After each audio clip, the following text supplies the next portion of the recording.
En esta oportunidad, el tema que hoy vamos, con el tema que hoy vamos a contar es deficiencia de zinc y enfermedad cardiometabólica. Lo va a disertar la doctora Analía Tomat, quien es profesora asociada de la Cátedra de Fisiología de la Facultad de Farmacia y Bioquímica de la Universidad de Buenos Aires. Es investigadora independiente del CONICET y es vocal de la Comisión Directiva de la Sociedad Argentina de Hipertensión Arterial y miembro de la Sociedad Argentina de Investigación Clínica, entre otras participaciones. Bueno, Analía, muy buenas noches, gracias por aceptar nuestra invitación y bueno, te escuchamos, te damos la palabra. Como decía hace un ratito, nosotros te vamos a dar la palabra, vamos a dejar las preguntas hacia el final y a los participantes les recordamos que pueden ir volcando sus preguntas a través del chat y al final de la charla podemos discutirlas entre todos. Así que bueno, bienvenida Analía. Hola, buenas noches. Bueno, muchas gracias. Gracias por la invitación a esta disertación, a este Ateneo. Gracias, Valeria, también especialmente a vos por la, por la invitación. Y durante esta charla vamos a hablar sobre lo que se sabe acerca de la deficiencia de zinc y su relación con la enfermedad cardiometabólica. Y para ello Em, las dos preguntas sobre las que se va a centrar esta charla es primero si la deficiencia de zinc durante la vida prenatal y postnatal programa enfermedades cardiovasculares y metabólicas en la vida adulta y por otra parte si la suplementación con zinc puede convertirse en un nuevo objetivo para la prevención y tratamiento de enfermedades cardiometabólicas. Bueno, como todos sabemos, las enfermedades cardiovasculares y metabólicas son un gran problema de salud pública, dado a su gran prevalencia, sus complicaciones, su mortalidad y la fisiopatología es multifactorial, ¿sí? Ya que están implicados alteraciones o con un componente genético, la historia familiar. También está relacionada con el sexo, con la etnia, con la edad y también con lo que es el ambiente intrauterino y el ambiente postnatal y del adulto, ¿no? Y cuando hablamos de esto de ambiente intrauterino y del adulto, nos estamos refiriendo a diferentes factores que son modificables, ¿sí? Como ser la dieta, el sobrepeso, la obesidad, el sedentarismo, patologías como ser la diabetes, la dislipidemia, el tabaco, el alcohol. Y como todos sabemos, estos factores que predisponen al desarrollo de las enfermedades cardiovasculares y metabólicas cada vez son más frecuentes en nuestra población, como lo demuestra la cuarta encuesta nacional de factores de riesgo realizada en nuestro país. Y como vemos en las últimas cuatro encuestas, justamente la prevalencia de actividad física baja va en incremento, a igual que el exceso de peso, de sobrepeso, de obesidad, de consumo de tabaco, la prevalencia de hipertensión, de colesterol elevado, de hiperglucemia. ¿Sí? Son todos factores que lamentablemente predominan en nuestra sociedad. Y ahora, cuando estos factores pueden afectar la salud, ¿sí? En diferentes etapas de nuestra vida, y cuando lo hacen, principalmente durante la vida fetal, durante la lactancia, durante los primeros años de vida, los mismos pueden producir una restricción del crecimiento, ¿sí? Ya sea intrauterino o extrauterino, y también producir alteraciones en lo que es el desarrollo morfológico y funcional de los sistemas de nuestro organismo y por lo tanto programar el desarrollo de enfermedades endocrinas, metabólicas, cardiovasculares y renales en etapas más tardías de la vida. Este origen de la hipótesis de programación fetal, o también llamada durante el desarrollo, se origina ya hace algunas décadas cuando Barker y Osmond describieron esta relación entre la enfermedad isquémica cardíaca, la muerte por enfermedad isquémica cardíaca en los años 1968-1978 y la mortalidad infantil 50 años antes, así como en este interesante trabajo realizado en niños, en donde evaluaron la presión arterial en estos niños a los 10 años y lo relacionaron con su peso al nacer y vieron que justamente había una correlación negativa entre el peso y la presión arterial, ¿sí? También resultados similares se obtuvieron en estudios posteriores, en donde se encontró una mayor prevalencia de hipertensión y resistencia a la insulina en la adultez de individuos que habían nacido con bajo peso al nacer en Inglaterra, así como en individuos que habían sufrido durante en el momento de su nacimiento, periodos de hambruna, ¿sí? Relacionados principalmente en años donde hubo guerra. Entonces, el bajo peso al nacer puede ser un importante indicador de crecimiento fetal restringido y asociarse a el desarrollo de enfermedades crónicas en la vida adulta, como ser las cardiovasculares, las metabólicas, ¿sí? También el alto peso al nacer se ha asociado a enfermedades metabólicas y cáncer, ¿sí? Pero hoy nos vamos a centrar en este bajo peso al nacer. Y hablando de bajo peso al nacer, justamente la Organización Mundial de la Salud en el 2012 puso estas metas mundiales de nutrición para el 2025 con el objetivo de reducir a un 30% los casos de bajo peso al nacer. Fíjense los datos de porcentajes de bajo peso al nacer a nivel mundial es del 15%. Y también es importante el porcentaje de neonatos en donde no se conoce su peso. Esto es relevante al momento de pensar que justamente el no poder conocer este indicador de crecimiento intrauterino restringido genera también un desconocimiento de las patologías o de qué puede, a lo que puede ser susceptible el individuo en la adultez.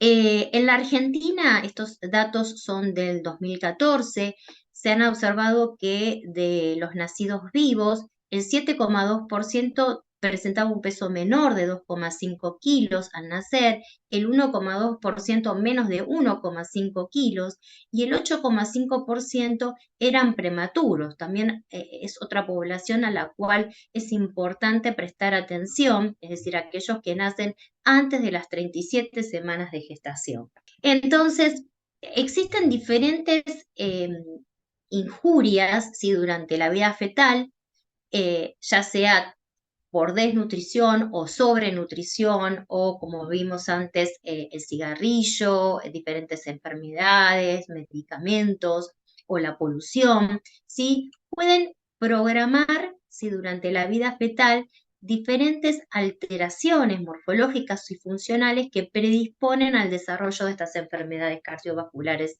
en la vida adulta. Y esto implica no solo un bajo peso al nacer, sino adaptaciones fetales, ¿sí? Que implican, que llevan a la supervivencia del individuo, pero que programan un menor desarrollo morfológico y una menor capacidad funcional de los órganos y los sistemas, ¿sí? Por ejemplo, un menor número de nefrones, de cardiomiocitos, una sensibilidad reducida a la insulina. Y entre los mecanismos que pueden estar involucrados en esta programación se encuentran una hiperactividad del sistema nervioso autónomo simpático, el aumento de glucocorticoides, ¿Vos te pensás que la yo soy una disminución basura? de factores de crecimiento, ¿sí? Procesos inflamatorios, oxidativos, apoptóticos, también una disminución en los niveles de oxigenación y mecanismos epigenéticos. Una de las de los problemas, o decir, de las injurias que pueden estar involucradas en la programación de enfermedades en la vida adulta, es lo que se denomina malnutrición o hambre oculta. ¿A qué se refiere esto? Bueno, justamente a la deficiencia de micronutrientes, de minerales, de vitaminas, como ser el zinc, el hierro, la vitamina A, las vitaminas del grupo B, de folatos, de ácidos grasos esenciales. ¿Y por qué tiene este nombre de malnutrición o hambre oculta?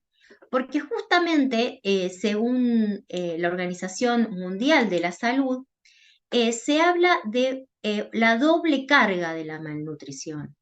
En los individuos de diferentes edades, ¿sí?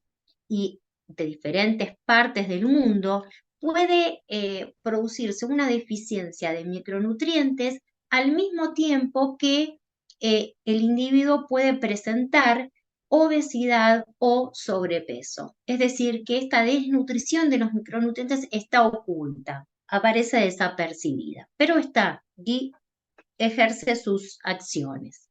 Entonces, ¿qué pasa? ¿Qué datos tenemos de la deficiencia de zinc? ¿Sí? La realidad es que los datos que tenemos actualmente son antiguos, es decir, ya tienen sus años y no hay datos poblacionales, principalmente en la Argentina, que muestren cómo se encuentra su ingesta. Fíjense que en la Argentina el último registro, la última encuesta así grande en la que se consideró a la ingesta de zinc fue en el 2004-2005 y muestra que justamente existe una ingesta inadecuada de este micronutriente en un 15,8% de niños que se encuentran entre 6 y 5 años, 6 meses y 5 años de vida, en 33% de las mujeres en edad fértil y 52% en las embarazadas. Y a nivel mundial, el último estudio desarrollado por Wessels indica que el 17,3% de la población mundial presenta una ingesta inadecuada de este micronutriente. Obviamente que si bien es más prevalente en regiones donde hay bajos recursos, también lo es, fíjense, un 7,5% en regiones de altos recursos. Ahora, para poder entender qué efectos ejerce la deficiencia de este micronutriente en nuestro cuerpo, es importante conocer la homeostasis intracelular, ¿sí? Como podemos ver en este esquema, el 30 o el 40% del zinc se encuentra en el núcleo. Y no se encuentra libre como zinc 2 sino que se encuentra formando parte estructural de proteínas, de enzimas, de factores de transcripción. Y como decimos, no ejerce solo una función estructural, sino también funcional. Regula la actividad de muchas enzimas. También se encuentra en un 50% a nivel del citosol, dentro de vesículas secretorias, dentro de organelas, dentro de gránulos, por ejemplo, los gránulos donde se almacena la insulina o de vesículas sinápticas. Y la concentración libre de zinc en el citosol es muy, pero muy bajita, en el rango de los picomolares o nanomolares, porque justamente esta concentración baja cuyas fluctuaciones van a determinar que haya una mayor unión a proteínas y una mayor actividad de una enzima o de otra, van a estar reguladas por un lado, por las metallotioneínas, que lo van a quelar, ¿sí? Y por otro lado, por dos grandes familias de transportadores, ¿sí? Por un lado tenemos transportadores que incrementan los niveles de zinc citosólicos, que son los que vemos en rojo, la mayoría se encuentran a nivel de la membrana plasmática, pero también tenemos a nivel de las organelas. Y por otro lado tenemos transportadores que disminuyen los niveles de zinc citosólicos, ¿sí? Que van a permitir que el zinc ingrese, ¿sí? A estas organelas o a las vesículas secretorias o a los gránulos de insulina o sea exportado hacia el líquido extracelular. Y estos transportadores cumplen una función muy importante, ¿sí? A nivel de la fisiología y la fisiopatología, y esto queda demostrado claramente en estudios en donde se han hecho mutaciones de estos transportadores o en estudios de animales en los que son knockout para estos transportadores, y se observa que justamente la mutación o la deleción de los mismos produce un desarrollo embrionario anormal, produce alteraciones en lo que es la inmunidad innata, la inmunidad humoral, ¿sí? Produce alteraciones en lo que es el retardo en el crecimiento, alteraciones metabólicas relacionadas con una menor señalización de la insulina, alteraciones a nivel de los adipocitos. Acá tenemos la otra familia, en donde fíjense que justamente su mutación o su deleción produce que haya menos secreción de zinc en la leche materna. También acá vemos retardo en el crecimiento, alteraciones que involucran el metabolismo de lípidos, hidratos de carbono. Entonces, no solo mantienen los niveles de zinc citosólicos, sino que también mediante regulando estas concentraciones van a estar determinando las funciones del organismo. Y entonces, ¿cuáles son las causas que determinan esta deficiencia de zinc? Bueno, una de ellas es una menor ingesta, ¿sí? De zinc. El zinc se puede encontrar principalmente en las carnes, en los lácteos, en los granos, también en los vegetales, pero lo que sucede es que en los vegetales por lo general se encuentran, en los vegetales hay una gran cantidad de fitatos y esto lo que hace es disminuir la absorción de zinc a nivel intestinal. Por ello, los que están más susceptibles a tener una deficiencia de este micronutriente son aquellos individuos que son vegetarianos o veganos estrictos, o aquellos que tienen una desnutrición proteica o una alimentación parenteral sin suplementación. También se puede producir por un aumento en la excreción, ¿sí? Como ocurre en los diabéticos, en los pacientes que son tratados con diuréticos de forma crónica, en pacientes que tienen diarreas prolongadas.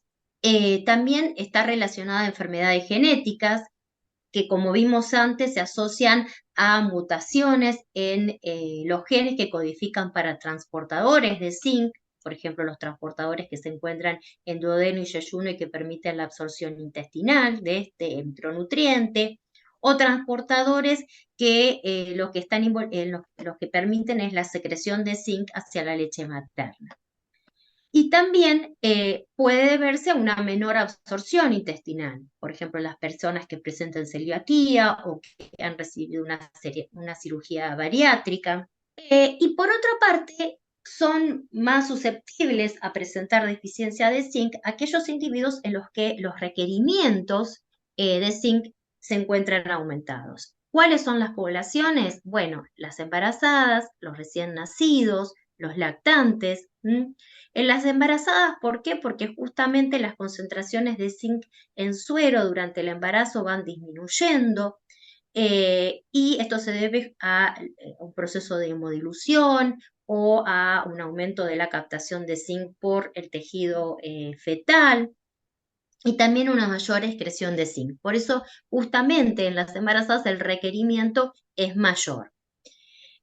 Por otra parte, en el feto, durante el tercer trimestre se produce lo que se denomina una mayor captación y almacenamiento de zinc en el hígado fetal, y eso genera como una fuente de reserva endógena de este micronutriente para la vida postnatal temprana.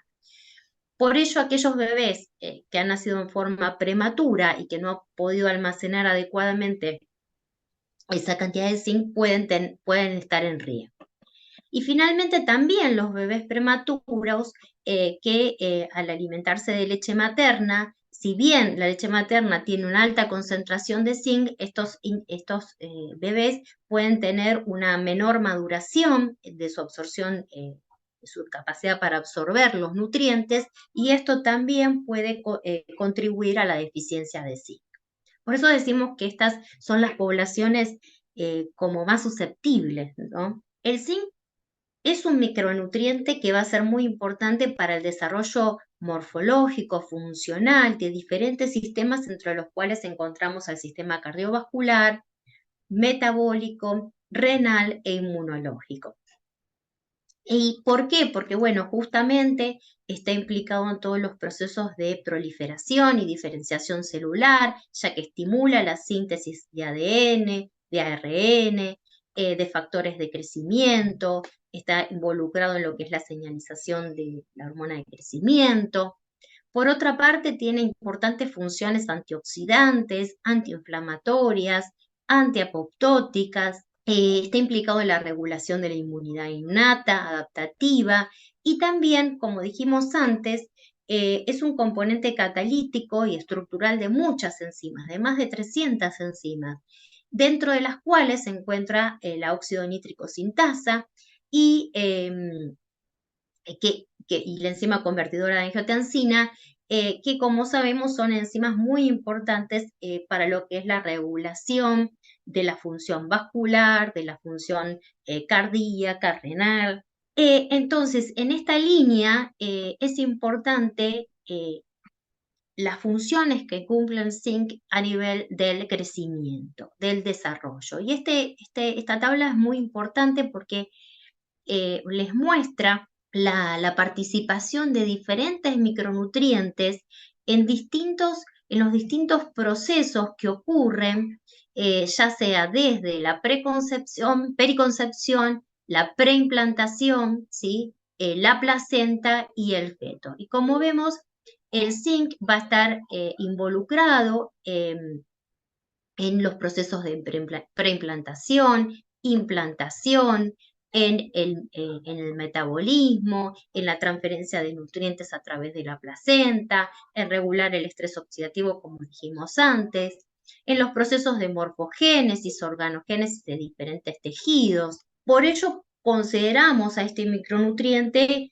y su deficiencia un probable candidato para producir una injuria, ¿sí? Prenatal y postnatal que puede programar enfermedades en la vida adulta. Y uno de los mecanismos por los cuales esta deficiencia materna de zinc puede programar un menor desarrollo prenatal y postnatal es a través de mecanismos epigenéticos, ¿sí? Los mecanismos epigenéticos justamente son cambios que ocurren en la expresión de genes sin que haya cambios en la secuencia de nucleótidos del ADN. Y se pueden producir por cambios en la metilación del ADN o por modificaciones en histonas, como ser acetilación, metilación.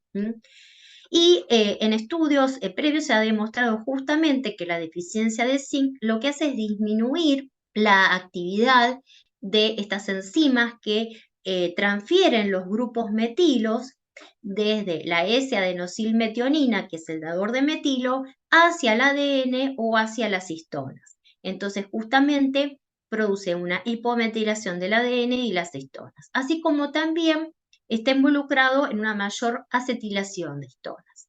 Esto va a producir que cambie la expresión de diferentes genes, muchos de los cuales están involucrados en lo que es el crecimiento. Por eso, todo lo que comentamos antes de que hay una falla en el crecimiento intrauterino, una restricción del crecimiento intrauterino. Entonces, teniendo en cuenta todo esto, hace unos cuantos años en el laboratorio donde trabajo, estamos estudiando cómo la deficiencia de zinc durante la vida prenatal y postnatal puede programar enfermedades cardiovasculares, renales y metabólicas en la vida adulta. Nosotros trabajamos con animales, es decir, hacemos investigación básica y nuestro modelo animal, nuestro primer modelo animal, porque hemos ido modificándolo a lo largo del tiempo, fue que justamente a ratas Wistar madres se las alimentó durante la preñez y la lactancia con una dieta que contenía un adecuado contenido de zinc para estos periodos de la vida, o una dieta baja en zinc que generaba una deficiencia moderada de este micronutriente.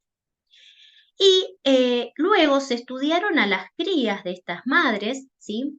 Las crías, tanto machos como hembras nacidas de las madres controles, continuaron con dieta control desde el destete hasta los 81 días de vida, cuando son adultas jóvenes, mientras que aquellas nacidas de madres bajas, un grupo continuó con la dieta baja y a otro grupo se le restableció en la dieta el contenido adecuado de zinc. ¿Y qué es lo que vimos? Bueno, justamente aquellos animales que habían nacido de madres bajas en zinc presentaban a los 6 y a los 21 días de vida menores pesos, esto lo vimos tanto en machos como en hembras, y también menores pesos a los 81 días de vida. Y esto lo vimos también en el grupo que luego del destete se les restableció el contenido adecuado de zinc. Es decir, lo que estaría indicando la importancia de este micronutriente en etapas tempranas de la vida para el crecimiento. También evaluamos durante la vida postnatal qué pasaba con la presión arterial de estos animales. Y vimos que en los machos deficientes en zinc, es decir, tanto los que durante toda la vida habían estado expuestos a esta deficiencia como aquellos que habían estado expuestos solo durante la vida fetal y la lactancia, presentaban un aumento de la presión arterial sistólica a partir de los 51 días de vida con respecto al grupo control, ¿sí? Llegando a valores que eran cercanos o superaban los 140 milímetros de mercurio. En las hembras no vimos cambios y eso la verdad que nos llamó bastante la atención.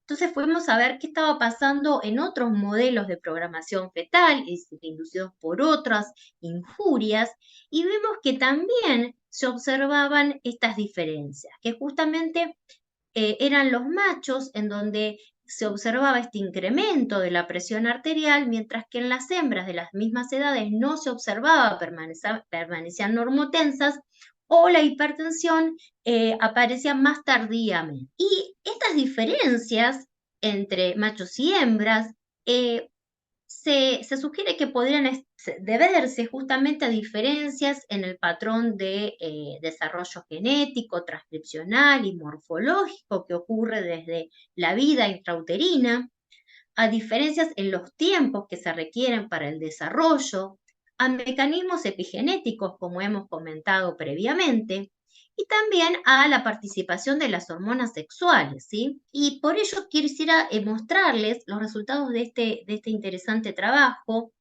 de Grigore, donde justamente lo que hacen es registrar la presión arterial en ratas que han sufrido una restricción del crecimiento intrauterino. Y como ven, en los machos, la presión arterial, ¿sí?, de este grupo fue mayor que el grupo control. Ahora, cuando este grupo de animales se los castró y los niveles de testosterona disminuyeron, lo que se observa es que justamente los valores de presión arterial se vuelven cercanos al control. Y lo contrario se observó en las hembras, ¿sí? Aquellas que habían, por alguna razón, estar expuestas a una restricción del crecimiento intrauterino, tenían valores de presión semejantes al control y cuando se les realizaba una ovariectomía, presentaban un aumento. Entonces, demostrando que justamente la testosterona y los estrógenos podrían estar ejerciendo una importante participación en el control de la presión arterial. En cuanto a la relación entre los niveles de presión arterial y los niveles de zinc en estudios clínicos, estos son dos estudios los más recientes que he encontrado, se ha demostrado que justamente en un estudio en México se mostró que la deficiencia de zinc, tanto en hombres como en mujeres, estaba asociado con la presencia de prehipertensión en sujetos que eran aparentemente sanos. Y por otra parte, un metaanálisis de 25 estudios mostró que los niveles séricos de zinc en pacientes hipertensos son significativamente más bajos que en individuos normotensos. Es decir, que hay una correlación con lo que se ve en los estudios clínicos y básicos. Entonces, quisimos En nuestros siguientes trabajos quisimos un poco investigar a qué podía deberse estos cambios, este aumento de presión arterial en estos animales que habían estado expuestos a una deficiencia de zinc durante la vida fetal, la lactancia y la vida postnatal. Y entonces estudiamos diferentes tejidos.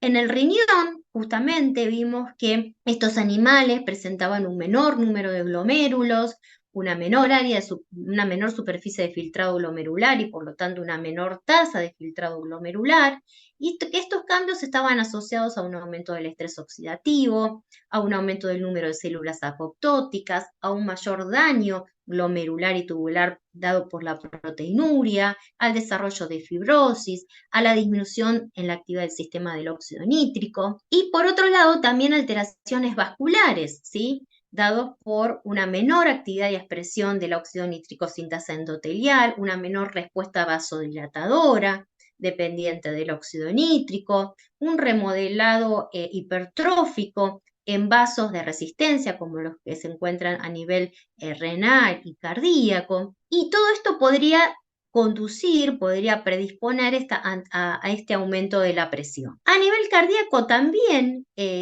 realizamos diferentes estudios y vimos que esta deficiencia de zinc también alteraba el desarrollo cardíaco, dado que los miocitos mostraban un menor área, un menor espesor del ventrículo izquierdo. También se observó que justamente la fracción de eyección era menor, la contractilidad era menor y que estas alteraciones también se asociaban, igual que en el riñón, a apoptosis, inflamación, estrés oxidativo, cambios en el sistema del óxido nítrico, una menor expresión de factores de crecimiento como el TGF-beta. Y por otro lado, evaluamos qué estaba ocurriendo a nivel metabólico, a nivel del metabolismo intermedio y a nivel del tejido adiposo. Y aquí encontramos que justamente aquellos animales machos expuestos durante toda la vida a una deficiencia de zinc presentaban un aumento de la glucemia, un aumento de los triglicéridos, sin cambios en los niveles de colesterol, ni total, ni HDL, y no HDL, con respecto al grupo control.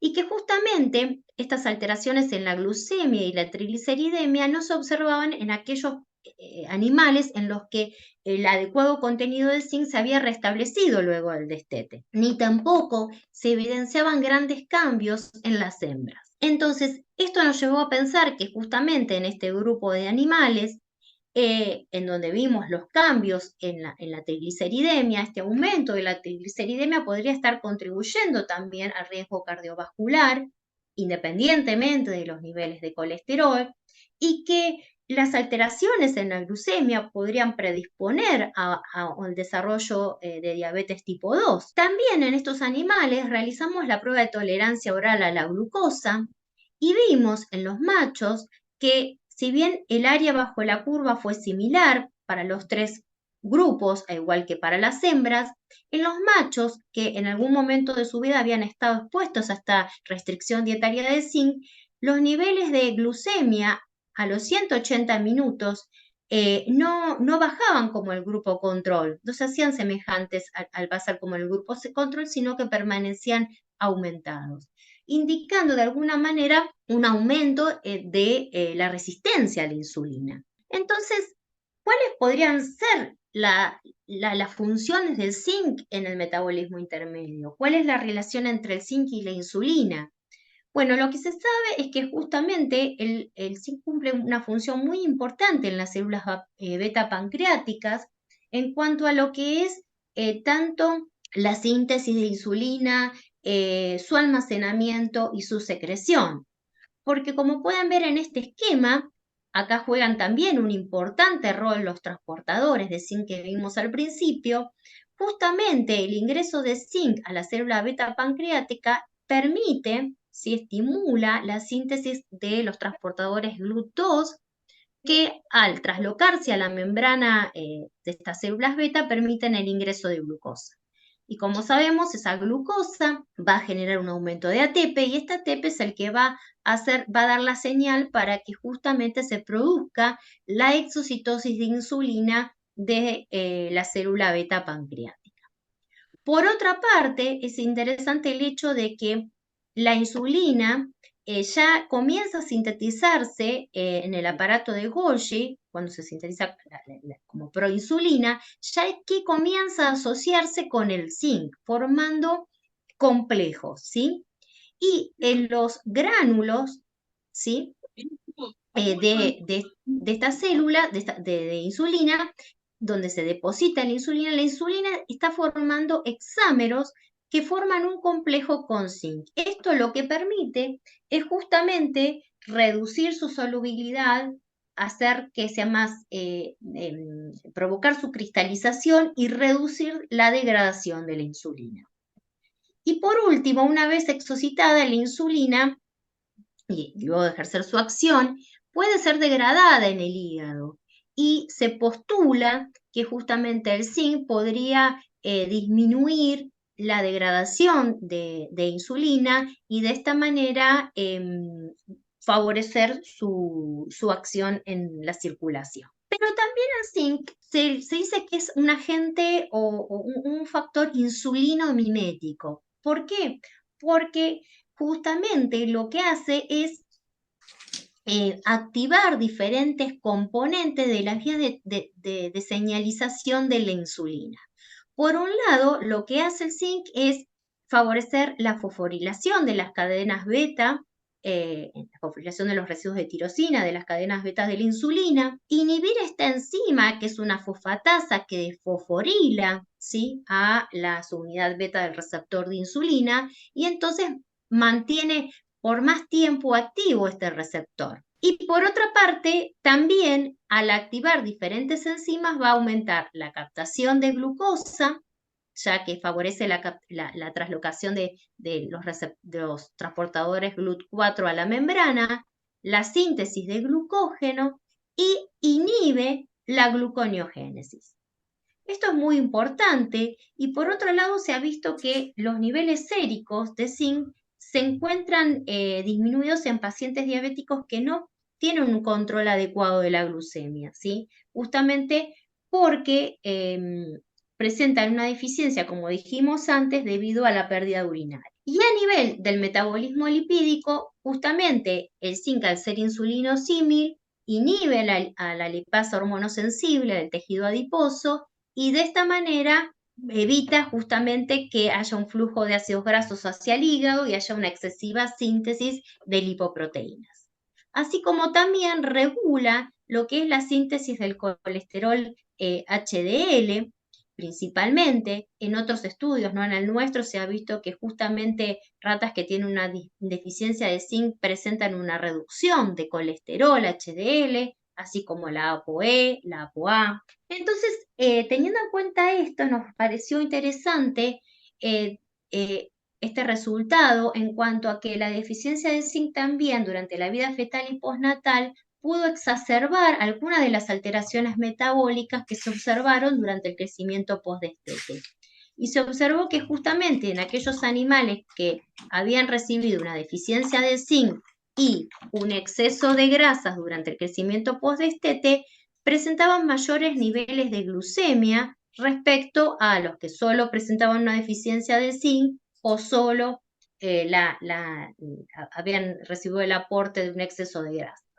Así como también había una exacerbación en cuanto a los resultados de la prueba de tolerancia oral a la glucosa, ya que vemos que la curva de este grupo que tiene las dos incurias muestra glucemias mayores, ¿sí?, que el grupo que solo recibió la dieta grasa o solo recibió la deficiencia de zinc o el grupo control, indicando una mayor resistencia a la insulina y una exacerbación de estas alteraciones. Al igual que evaluamos qué pasaba en el tejido adiposo retroperitoneal, que es un tejido adiposo blanco, en donde vimos que justamente la deficiencia de zinc, si bien no modificó los niveles, el peso del tejido, sí indujo una hipertrofia de los adipocitos, acompañado de un aumento del estrés oxidativo, ¿sí?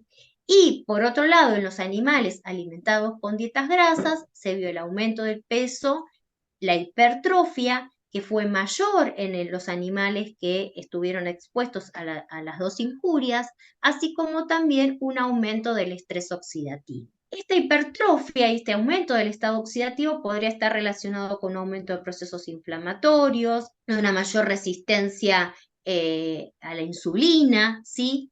Y también se sabe que el zinc puede modular los procesos de lipogénesis y adipogénesis en este tejido, regulando diferentes hormonas y adipoquinas, así como diferentes factores de transcripción. Entre ellos, por ejemplo, la adiponectina, que en nuestro modelo vimos que se encontraba disminuida, ¿sí? Y se sabe que esta es una adipoquina que aumenta la sensibilidad a la insulina, que tiene un efecto antiinflamatorio, es protector cardiovascular. Y por otro lado, analizamos qué pasaba con la leptina y vimos que justamente en los grupos alimentados con dietas grasas se encontraba muy aumentado, pero principalmente en gran mayor medida en el que recibía las dos injurias. Y esta adipoquina es inflamatoria y estimula la adipogénesis y la lipogénesis. Entonces, finalmente, teniendo en cuenta esto, podríamos preguntarnos si la suplementación con zinc puede convertirse en un objetivo para prevenir, tratar, mejorar, ¿no?, los trastornos cardiovasculares y metabólicos que están asociados al síndrome metabólico. Justamente porque hay una asociación entre el síndrome metabólico y la deficiencia de zinc. Por un lado, bajas concentraciones de zinc en plasma, hiperzincuria, una redistribución de este mineral en el organismo. Es un fenómeno frecuente en pacientes diabéticos, obesos, y por otra parte, se sabe, como venimos diciendo antes, que la ingesta crónica de este micronutriente puede reducir la secreción o la insulina o generar una resistencia a la misma. En cuanto a los estudios de suplementación en humanos, son limitados, son controvertidos. En estos trabajos, en 10 trabajos de síndrome metabólico, 4 no encontraron asociación y en otros 6 sí se encontró una asociación beneficiosa para controlar la glucemia, mejorar el perfil lipídico, reducir el estrés oxidativo, así como también disminuir lo que es marcadores inflamatorios. ¿Qué vimos en un modelo animal? Que justamente esto es un modelo de síndrome metabólico inducido por la administración de dietas grasas y fructosa, ¿sí? En el agua de bebida, desde el destete hasta la adultez, y vimos que estas dietas lo que producen es una disminución de los niveles de zinc en suero, ¿sí? Un aumento de la peroxidación lipídica, un aumento de la presión arterial y que justamente la suplementación de zinc junto con la administración de estas dietas permite restablecer los niveles de zinc, aunque también disminuye los de cobre, restablece los niveles o disminuye los niveles de peroxidación lipídica y los de presión arterial. Así como también vemos al realizar la prueba de tolerancia oral a la glucosa que los animales alimentados con dietas grasas y fructosas presentan mayores glucemias luego de la sobrecarga de glucosa respecto al control y que la suplementación logra revertir esto. Así como también cambios en el perfil lipídico, ¿sí? La dieta alta en grasa y fructosa indujo un aumento de triglicéridos, sin cambios en el colesterol, pero sí se produjo una disminución del colesterol HDL y un aumento del no HDL, y la suplementación no indujo cambios en lo que es los niveles de triglicéridos, pero sí logró reducir mucho los niveles de colesterol. A nivel del tejido adiposo retroperitoneal, vimos que estas dietas altas en grasas aumentaron el peso del tejido y también produjeron una hipertrofia de los adipocitos, pero la suplementación no indujo cambios en estos parámetros. Si bien sí indujo cambios a nivel de la microvasculatura, ¿sí? La microvasculatura de este tejido en los animales alimentados con dietas grasas presentaron un remodelado vascular, ¿sí? Que fue evitado, fue reducido con la suplementación de zinc. a igual que se vio con la peroxidación lipídica, es decir, un marcador de estrés oxidativo en este tejido. Por lo tanto, la suplementación de zinc podría estar contribuyendo a reducir los efectos presores, oxidativos y metabólicos que son inducidos por dietas altas en grasas e hidratos de carbono. Y para terminar, me gustaría dar algunos puntos claves para futuras investigaciones que serían esenciales. Uno es que sería importante seguir con el estudio de la homeostasis del zinc y de las funciones de los diferentes transportadores en diferentes etapas de la vida, justamente para evaluar su importancia como posibles blancos terapéuticos en el tratamiento de enfermedades cardiovasculares y metabólicas. La otra cuestión sería determinar la eficacia y qué dosis de suplementos de zinc son adecuados en mujeres embarazadas, bebés, niños y adultos. Y por otro, se deberían explorar estrategias para fortificar a los alimentos y de esta manera garantizar una ingesta adecuada de zinc en la dieta. He terminado. Esta es una foto donde estamos, creo que la mayoría de los integrantes del grupo de investigación, que es el Laboratorio de Fisiología Cardiovascular e Hipertensión de la Cátedra de Fisiología en la Facultad de Farmacia y Bioquímica, y bueno, con los cuales día a día trabajamos en estos proyectos. Así que bueno, muchas gracias. Bueno, felicitaciones, Analía. Excelente presentación de un tema que por ahí muchos no estamos tan habituados a leer o tener en mente. Unas preguntas y algunas manos levantadas también del otro lado. Vanessa Macri, mira, si querés ahí abrir el chat, vos también lo podés ir viendo. Perdón, no Pregunta lo si vi se el puede chat. medir el SIC en el laboratorio de rutina. ¿Quién? Si hay posibilidad de medir en forma rutinaria el zinc en el laboratorio de rutina y si esa medición es representativa realmente del nivel de zinc que tiene el paciente. Bueno, a ver, los niveles, como todo catión divalente, en las muestras se mide por un método que se llama espectrofotometría de absorción atómica. Por lo general es el método de referencia para poder evaluarlo. No se lo mide de rutina, justamente los laboratorios no tienen este equipamiento ni tampoco lo tienen como rutina medirlo, pero justamente sería interesante. Por lo general, los indicadores de los niveles de zinc que se modifican con la dieta, ¿no? Con el estado nutricional, de si uno ingiere más o excreta más, o es el zinc en plasma o en suero. ¿Sí? También se puede medir zinc en glóbulo rojo o zinc en orina, es decir, todos estas determinaciones me estarían evaluando el manejo. Pero siempre y cuando el manejo en cuanto a cambios en la ingesta o cambios en la excreción, como estuvimos viendo, pero también estos niveles pueden modificarse, los niveles de zinc, cuando hay estados inflamatorios o estados infecciosos, porque justamente los factores inflamatorios, las citoquinas inflamatorias, lo que hacen es generar un cambio en la expresión de transportadores y favorecer la captación de zinc hacia el interior de los tejidos, ¿sí? Por ejemplo, en la obesidad, hacia el interior de los adipocitos. Entonces, eso reduce los niveles de zinc en suero. Gracias, Analía. Ahí la doctora Araujo también aporta, porque bueno, Jorge también aportó que podía medirse y la doctora Araujo aporta que obviamente en pediatría se mide porque como está asociado a problemas de crecimiento, bueno, que ellos lo miden y puede ser en plasma, pero también aclara que lo ideal puede ser medirlo en tejidos o en cabello. Así que bueno. Sí, en el cabello es más fiable.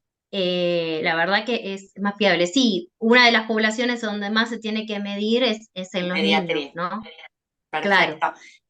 Hay otras Pero preguntas no es en el una chat. determinación de rutina que se No. haga normalmente, a eso En el me resto de la refiero. población, sí. Hay Claro. otras preguntitas en el chat, pero vamos a darle la palabra al grupo de los médicos de Colombia que tienen la mano levantadita, y después seguimos con las preguntas. Sí, A ver, ahí no sé, no los vemos, pero los escuchamos. sí. Bueno, no, muy buenas noches del grupo Precepto CHIS Colombia. Yo soy Dora Inés Molina, médico internista, y pues me interesa mucho el tema. Primero, valorar que estemos trabajando en este momento en prevención primordial, trabajar en etapa de preconcepción y en etapa de crecimiento y desarrollo nos ayuda mucho a tener niños sanos. La doctora Analia nos muestra cómo el bajo o el alto peso al nacer tiene un equivalente que se llama resistencia a la insulina. Cuando nos muestra los estudios en ratas y muestra cómo se desarrolla hipertensión arterial en ellos, los que tienen deficiencia de zinc, mi pregunta es, ¿realmente esa activación del sistema renina-angiotensina-aldosterona es por la deficiencia de zinc? ¿O esa activación del sistema renina-angiotensina-aldosterona es por resistencia a la insulina que está asociado en estos pacientes? ¿Qué opina usted? Sí, a ver, cuando hablamos de deficiencia de zinc y los efectos, a veces nunca sabemos cuáles son directos y cuáles son indirectos, porque justamente estamos pensando por todos los efectos que genera, ¿no? La deficiencia en cuanto al aumento del estrés oxidativo, los procesos inflamatorios, todo eso puede llevar a la activación del sistema renina-angiotensina. Así que eh, no hay diríamos, una causa directa. Después también uno, como enzima que modula el sistema renina-angiotensina, o está la enzima convertidora de angiotensina, que es una enzima que tiene zinc en su estructura. Entonces uno diría, bueno, pero si tenemos una deficiencia, esto estaría disminuida y la angiotensina no está disminuida, pero bueno, vemos que no, porque en realidad hay, está involucrado en tantos mecanismos que uno podría decir, bueno, podrían producirse mecanismos epigenéticos también que estarían modificando la expresión de diferentes componentes del sistema que llevan a que haya un aumento en la expresión de este sistema. Entonces, yo creo que, que en este modelo también el aumento de la resistencia a la insulina, los procesos inflamatorios que se están dando, los procesos apoptóticos que se están dando, todo esto puede contribuir a que se active, ¿no? Gracias, Analía. No sé si el grupo sigue con la mano levantada, no sé si tienen más preguntas. Hay una mano levantada, Sí, es de Preceptorship Colombia, por eso le preguntaba si Sí, tenían más preguntas. sí, Ok, hola, hola, mucho escuchamos. gusto. Germán Camilo Encantada. Giraldo aquí de Colombia. Muy bien. Gracias a la doctora Analía por esa presentación tan chévere. Tenemos una pequeña duda por acá y es si partimos de la base que el consumo de café está claramente asociado a un beneficio cardiovascular importante y además neurológico, eh, pero también a su vez interfiere con la absorción de zinc. Por ejemplo, hoy aquí nosotros nos tomamos como 7 tazas de café. Estoy Aguantar la jornada. preocupado por mi nivel de zinc. Aguantar la jornada. Entonces, ¿cómo crees ahí que haya una interferencia entre el café y el zinc? Y si a lo mejor los beneficios del café sopesan esos cambios que describiste con la falta de zinc, o si mejor tomamos zinc, o qué hacemos. Muchas gracias. Gracias por la pregunta. A ver, no creo que porque tomamos mucho café vamos a tener siempre deficiencia de zinc. Hay que ver, no soy nutricionista, ¿no? Pero hay que ver la dieta global que una persona tiene, ¿no? Este, no, un solo factor no va a hacer que haya una deficiencia de zinc, sino habría que ver la dieta general o el estado general de la persona para ver si tiene una deficiencia o no. Tal vez justamente por ahí tomás, puede estar menos, mucho café, pero también en otro momento tu aporte de zinc a través de los alimentos es adecuado y se compensa. Eh, Así que bueno, no sé más que responder en ese sentido, ¿no? Gracias, Analía. Analía, Sí. una Sí. pregunta. ¿En qué grupo de pacientes vos crees que realmente sería necesario evaluar el déficit de zinc? Sobre todo con esto que nos has hablado con el riesgo cardiovascular, el tema de la hipertensión, el riesgo de poder desarrollar diabetes a futuro en pacientes obesos, con síndrome metabólico. ¿Dónde Sí, crees vos sí, que yo creo uno debería apuntar? bueno, se sabe ya que en la obesidad, en pacientes diabéticos, los niveles de zinc sérico, eh, principalmente en la diabetes, cuando no están controlados los niveles de glucosa, eh, hay una deficiencia de zinc porque justamente su excreción es mayor. Esas son una de las principales causas de la deficiencia. Así que ese podría ser una de las principales poblaciones, ¿sí? O en pacientes que toman, como dijimos antes, diuréticos en forma prolongada. También en aquellos individuos que realmente, si estábamos hablando de pediatría antes, en los recién nacidos, principalmente es aquellos que nacen de forma prematura o con un bajo peso al nacer o que tienen o cuando la lactancia no está adecuadamente, no se puede realizar adecuadamente, pero desde el punto de vista metabólico y en el adulto, lo realizaría sí en estas poblaciones que tienen predisposición a enfermedades cardiometabólicas, hipertensión, diabetes, síndrome metabólico. Gracias, Analía. Ahí el doctor Robledo tiene una pregunta. Eh, Bueno, muchas gracias. Felicitaciones, doctora Analía, por la disertación. La pregunta mía está referida principalmente a la prevención. Yo estoy integrando Farmacéuticos Sin Fronteras de Argentina y bueno, y sabemos que la fundación del doctor Conin está promoviendo la distribución de sulfato de zinc en poblaciones de escasos recursos y queríamos saber, quería hacer la pregunta si es conveniente, es apropiado hacer, por ejemplo, prevención en mujeres gestantes y en niños recién nacidos y hasta qué edad aproximadamente sería adecuada esa suplementación con sulfato de zinc y si es apropiada además. Bueno, en cuanto a la suplementación, son bastante controvertidos, como les mostré antes en una de las diapositivas, los resultados que se han encontrado. Y la pregunta es, ¿a quién suplementar? ¿Suplemento a alguien que tiene una dieta adecuada, una dieta balanceada, variada, que no tiene ningún problema en la absorción? ¿Es necesario suplementarla? ¿O suplemento a los que sé que tienen una mayor susceptibilidad a tener la deficiencia?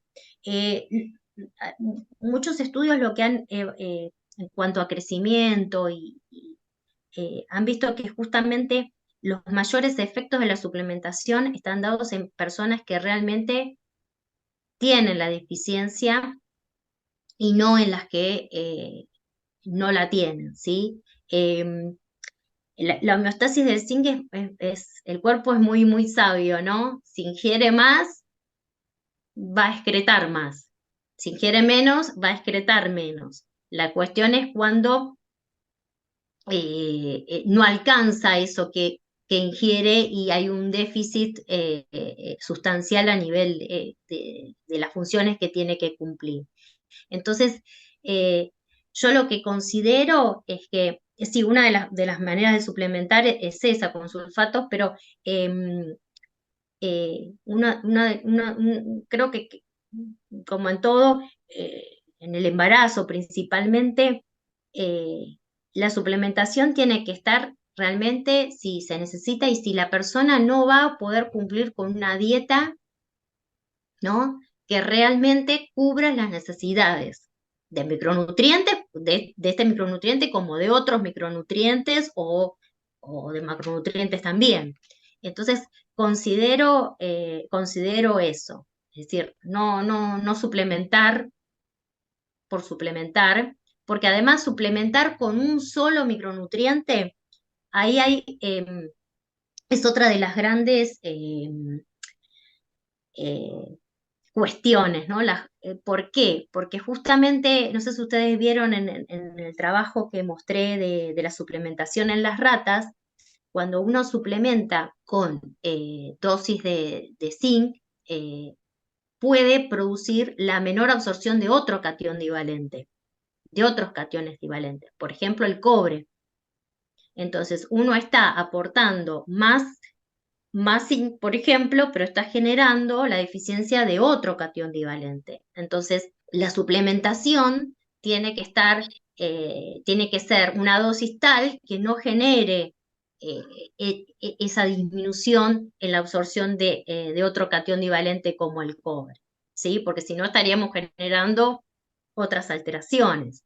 Entonces, ese es otro punto, ¿no? ¿En qué dosis suplementarlo? No hay hasta el momento de decir, bueno, se suplementa con tanto, no hay algo tan Estandarizado. fijo en cuanto a dosis obviamente para esto que estamos hablando, ¿no? Para el tema de síndrome metabólico, por ahí sí lo hay más para los procesos de crecimiento o evitar las diarreas, infecciones.